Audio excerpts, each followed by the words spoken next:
I had a random question for you, kind of circling way back to something you mentioned back when, with working with Super 8, because I filmed with Super 8 in college. Nice. And it's temperamental, to say the least. So I'm curious, because when you were working with Super 8, you were, as you kind of said, you were a kid, you were doing it on your own. How many times did you shoot footage and send it off and get it back, only to find out it was too dark?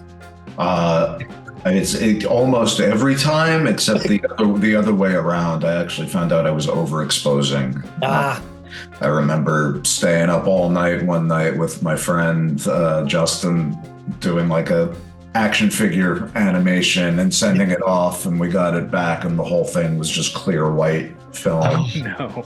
So, oh no! That's the pitfall of film. I'm glad. I don't know how did you feel about that? Like, for me, I'm glad I had the experience of that frustration. Yeah, I'm glad I had the experience with it.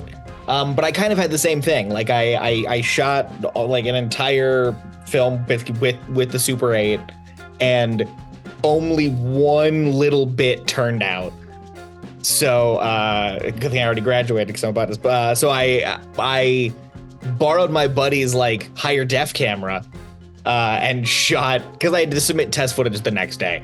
So I reshot the entire movie in a night, and then just put a ton of video filters on it so it looked like Super 8, just so I could pass that class. And the teacher was like, "Man, you had great resolution and lighting on these." I'm like, yeah. I did. That's like the cinematic equivalent of buying a store-bought dessert and bringing it to a potluck after dressing it up with a little bit of frosting. I was like, I don't want to fail the class, and I did shoot it. I love that you both just told on yourselves with that.